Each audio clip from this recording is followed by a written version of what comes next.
সবসময় কিন্তু সহনশীল রাজনীতিতে বিশ্বাসী বিএনপির ভারপ্রাপ্ত চেয়ারম্যান জনাব তারেক রহমান উনি কিন্তু ৫ই আগস্টের পরে কিন্তু বলেছেন পরাজিত শক্তি যদি বিজয়ীর কাছে নিরাপত্তা বোধ করে নিরাপদ বোধ করে তাহলেই কিন্তু বিজয়ীর আনন্দ।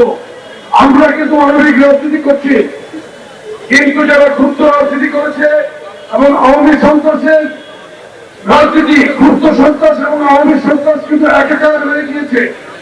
নির্বাচনকে বাঞ্ছালের এই অপচেষ্টাকে বাংলাদেশের মানুষ কখনো গ্রহণ করবে না।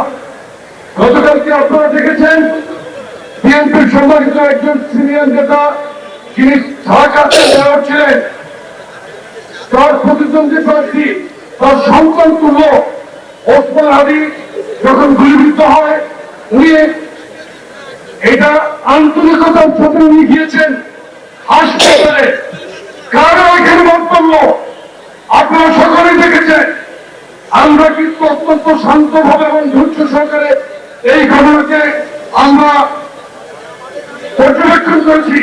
বিএনপির যুবদল ছাত্রদলের অনেক নেতা কর্মী ছিল, তারা কিন্তু এটা নিয়ে কোনো পদানুবোধ দেয় নাই। আমরা কিন্তু সহনশীলতা রাজনীতি করছি।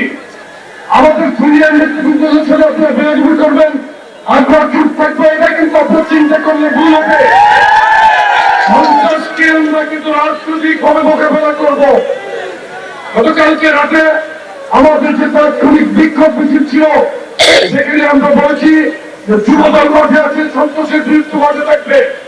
আমরা কাউকে মত সন্ত্রাস করে কিন্তু আর আমরা মত সন্ত্রাসের বিরুদ্ধে কিন্তু আমরা আমাদের অবস্থান পরিষ্কার, আমরা কাউকে ছাড় দেওয়ার সুযোগ নাই।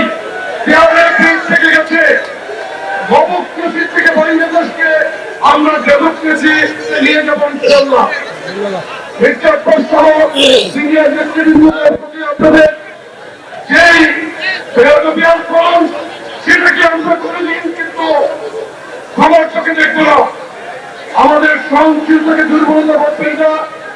অচিরেই বাংলাদেশের মাটিতে বিএনপির ভারপ্রাপ্ত চেয়ারম্যান আমাদের শ্রদ্ধ অভিভাবক বাংলাদেশে আসছেন। আমরা যুবদলের নেতা কর্মী ভাইদেরকে বলতে চাই আপনারা সজাগ থাকবেন, যে কোনো চক্রান্তকে আমরা সম্মিলিত মোকাবিলা করবেন। ধন্যবাদ সকলকে।